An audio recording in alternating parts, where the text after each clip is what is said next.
आदाब नमस्कार, मैं शाहिद उमर। स्वागत आप सभी का सियासत टीवी के साउथ इंडिया एक्सप्रेस में। आइए देखते हैं मुख्य खबरें। बीआरएस एमएलसी दासुजू श्रवण कुमार ने मुख्यमंत्री ए रेवंत रेड्डी की आलोचना करते हुए उन पर राज्य को अस्थिर ऋण में धकेल कर तेलंगाना के भविष्य को गिरवी रखने का आरोप लगाया है। उन्होंने कहा कि कांग्रेस शासन तेलंगाना का निर्माण नहीं कर रहा था, बल्कि इसे टुकड़े टुकड़े करके बेच रहा था। बीआरएस एमएलसी की टिप्पणी कांग्रेस सरकार द्वारा अक्टूबर-दिसंबर तिमाही में खुले बाजार उधार के माध्यम से 9,000 करोड़ रुपए जुटाने की योजना का खुलासा करने के बाद आई है। आरबीआई के बाजार उधार के सांकेतिक कैलेंडर के अनुसार राज्य अक्टूबर और नवंबर में 2,000 करोड़ रुपए और दिसंबर में 5,000 करोड़ रुपए उधार लेगा। श्रवण ने कहा कि निवेश आकर्षित करने या नौकरियां पैदा करने के बजाय ये सरकार राज्य का भविष्य बेच रही है। कोई धन सृजन नहीं, कोई विकास नहीं, केवल कर्ज, नाटक, विनाश और धोखा। उन्होंने आगे कहा कि तेलंगाना को दूरदर्शी राजनेताओं की जरूरत है, गैर जिम्मेदार सेल्समैन की नहीं। उन्होंने चेतावनी दी है कि उत्पादक निवेश के बिना अनियंत्रित उधारी राज्य को लंबे समय तक वित्तीय संकट में धकेल सकती है। उन्होंने कहा यह सरकार कर्ज से चलती है, नेतृत्व से नहीं। संगारेड्डी जिले में कथित तौर पर पोलियो की खुराक लेने के बाद 3 महीने की एक बच्चे की मौत हो गई। यह घटना कांगती मंडल में घटी। बच्चे के माता पिता ने कहा कि वे अपने बच्चे को राज्य सरकार के विशेष टीकाकरण अभियान के तहत पोलियो ड्रॉप पिलाने के लिए ले गए थे। वही बच्चे की मां ने कहा कि जब हम लौटे तो हमारे बच्चे को उल्टी होने लगी, वह दूध नहीं पी पा रहा था और रोता रहा। माता पिता ने अपने पहले बच्चे को एक रिश्तेदार के घर छोड़ने का फैसला किया। हालांकि जब तक वे लौटे बच्चे का शरीर सूज गया था। पीड़ित मां ने कहा कि उसके सारे हाथ और पैर सूज गए थे। हम उसे अस्पताल ले गए जहां डॉक्टर उसे बचा नहीं सके। वही आपको बता दें कि राज्य सरकार हैदराबाद, संगारेड्डी, रंगारेड्डी, मेडचल, हनुमनकोंडा और वारंगल जिलों में 5 साल से कम उम्र के बच्चों के लिए एक विशेष पल्स पोलियो अभियान चला रही है। अधिकारियों के मुताबिक करीब 94.4% बच्चों का टीकाकरण हो चुका है। टीकाकरण अभियान अगले 2 दिनों तक जारी रहेगा।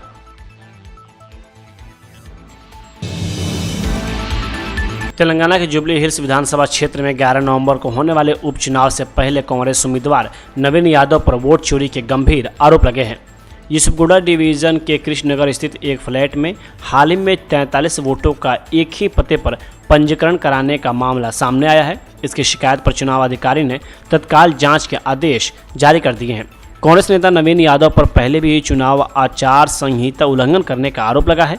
वह 2023 में पार्टी में शामिल हुए थे। वही अक्टूबर की शुरुआत में उन्होंने मधुरा नगर क्षेत्र में होलोग्राम रहित इलेक्टोरल फोटो आइडेंटिटी कार्ड वितरण किए थे, जिसे वोटर प्रलोभन के रूप में देखा गया। मधुरा नगर पुलिस स्टेशन में प्रतिनिधित्व ऑफ द पीपल एक्ट और भारतीय न्याय संहिता की धाराओं के तहत मामला दर्ज किया गया। शिकायत जुबली हिल्स निर्वाचन पंजीकरण अधिकारी रजनीकांत रेड्डी ने दर्ज कराई, जो एक समाचार रिपोर्ट और फोटो के आधार पर की गई है। वही चुनाव अधिकारी आर्नवी कर्नर ने शिकायत को गंभीरता से लेते हुए स्थानीय टीम को वोटर लिस्ट की जांच और फर्जी पंजीकरण की पड़ताल के निर्देश दिए हैं। उन्होंने कहा किसी भी प्रकार की अनियमितता बर्दाश्त नहीं की जाएगी। पारदर्शी चुनाव सुनिश्चित करना हमारी प्राथमिकता है। इस मामले की जांच रिपोर्ट 1 सप्ताह में प्रस्तुत करने का आदेश है।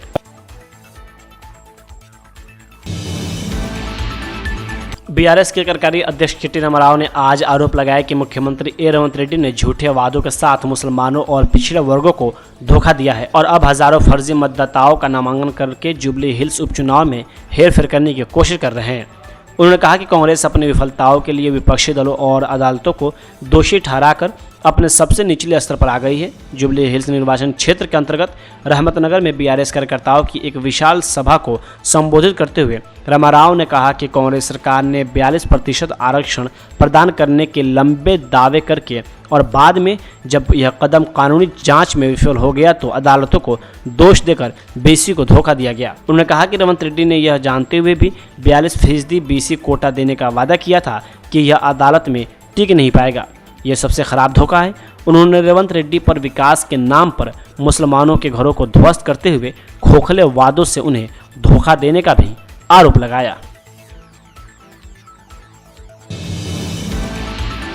टी चीफ द्वारा देश का पहला सेमीकंडक्टर इनोवेशन म्यूजियम लॉन्च करने पर हरियाणा के पूर्व राज्यपाल बंडारू दत्तात्रेय ने कहा कि देश में पहली बार एक टी चीफ ने हैदराबाद में सेमीकंडक्टर इनोवेशन म्यूजियम लॉन्च किया है, जहां सेमीकंडक्टर तकनीशियन, उद्योगपति, विश्वविद्यालय और IIT छात्रों सभी के पास एक मंच बनाने का एक शानदार अवसर है। इसमें पहली बार हैदराबाद में टी चिप, जिसमें जो है सेमीकंडक्टर्स और यहाँ पर जो टेक्नीशियंस और इंडस्ट्रिस्ट, यूनिवर्सिटीज़ और आईआईटी के विद्यार्थी, सभी लोगों को प्लेटफॉर्म बनाने का बहुत बड़ा मौका मिलता है। आज टेक्नोलॉजी बहुत परिवर्तन के रूप में आ रही है। टेक्नोलॉजी से हमारी दैनंदिन समस्याओं को पूरा करने का तरीका जो है, नया तरीका मालूम हो रहा है।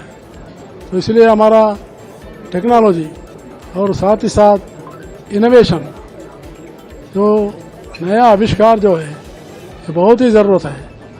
तो इसलिए हमारे आईआईटी के, हैदराबाद आईआईटी के जो हमारे रिसर्च स्कॉलर्स हैं, उन्होंने पहली बार स्वदेशी में अपना शिप निकाला है और ये पहला शिप है हिंदुस्तान में और दुनिया में भी। इसलिए मैं आईआईटी हैदराबाद के लोगों को, विद्यार्थियों को, इस इंस्टीट्यूट को मैं अभिनंदन करता चाहता हूँ।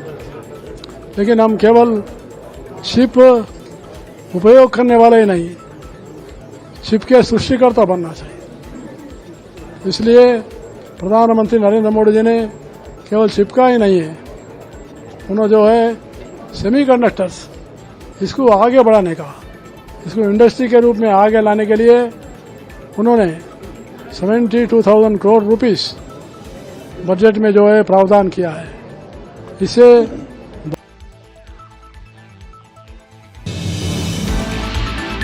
आंध्र प्रदेश के मुख्यमंत्री एन चंद्रबाबू नायडू आज नई दिल्ली की 2 दिवसीय यात्रा पर रवाना हुए हैं, जहां उनका प्रधानमंत्री मोदी से मिलने और तकनीकी दिग्गज गूगल के साथ एक बड़े समझौते पर हस्ताक्षर करने का कार्यक्रम है।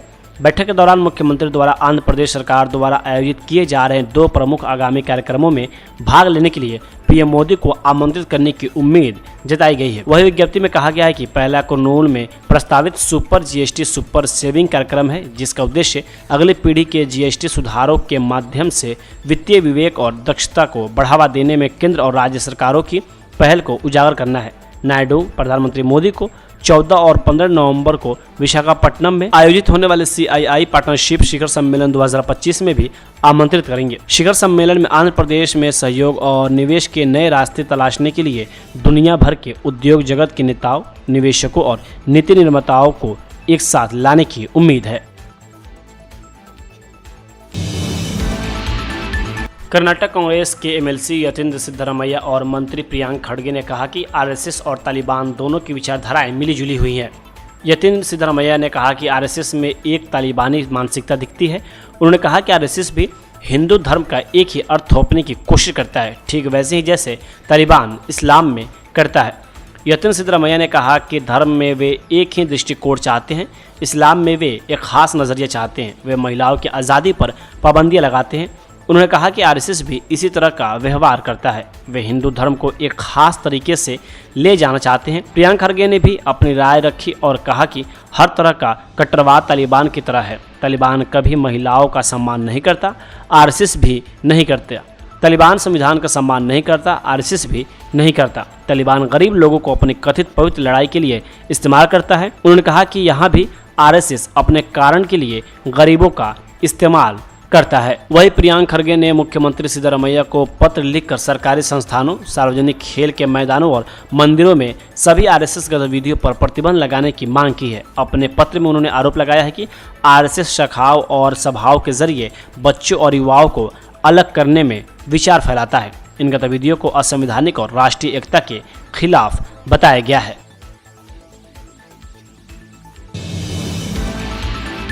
कांग्रेस में शामिल होने के बाद पूर्व IAS अधिकारी कन्नन गोपीनाथ ने कहा कि अनुच्छेद 370 को हटाना सरकार का फैसला हो सकता है, लेकिन अगर आप पूरे राज्य को बंद करने, सभी पत्रकारों, सांसदों और पूर्व मुख्यमंत्री को जेल में डालने, परिवहन, संचार और इंटरनेट बंद करने का फैसला करते हैं तो क्या यह सही है?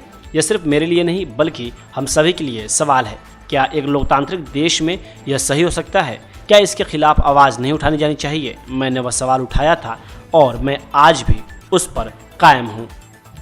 नहीं, मैं उस वक्त भी इस बात को क्लियर रखा था कि 370 हटाना है नहीं हटाना है वो एक सरकार का निर्णय हो सकता, पर उसके बाद अगर एक पूरा प्रदेश को आप ये निर्णय करते हैं कि हम उसको बंद कर देंगे, जिस तरीके से वहां के सारे लीडर्स को, एमपी को, मान लीजिए ये बात दिल्ली में होता है कि जितनी जर्नलिस्ट है, जितनी एमपी है, जितने एक सीएम है, उन सबको जेल डाल दिया जाए, यहां की ट्रांसपोर्टेशन बंद किया जाए, यहां की टेलीफोन बंद किया जाए, यहां की इंटरनेट बंद किया जाए, तो क्या वो सही है? ये सिर्फ मेरे लिए सवाल नहीं है, हम सबके लिए सवाल है कि क्या वो सही हो सकता है? किसी भी देश में, एक लोकतांत्रिक देश में ये सही हो सकता है या उसके खिलाफ आवाज नहीं उठनी चाहिए थी? तो वो सवाल ही मैंने उठाया है और उस सवाल पे मैं आज भी कायम हूं।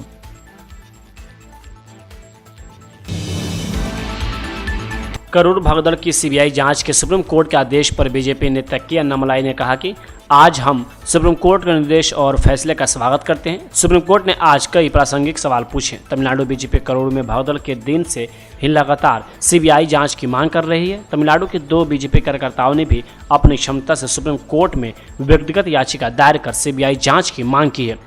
आज सुप्रीम कोर्ट ने करोड़ में सीबीआई जांच के आदेश दिए हैं। वही आगे उन्होंने कहा कि भगदड़ का मुद्दा, क्योंकि इसमें कहा गया है कि यह एक राष्ट्रीय स्तर की आपदा है जिसमें दुर्भाग्य से 41 लोगों की जान चली गई। यह न्याय के लिए एक अच्छा दिन है और हमें पूरा विश्वास है कि और यकीन भी है कि सीबीआई पूरी तरह से फोरेंसिक जांच करेगी और जो भी इस घटना के पीछे हैं वे उन पर मामला दर्ज करेंगे और आरोप लगाएंगे। हम उस दिन का इंतजार कर रहे हैं।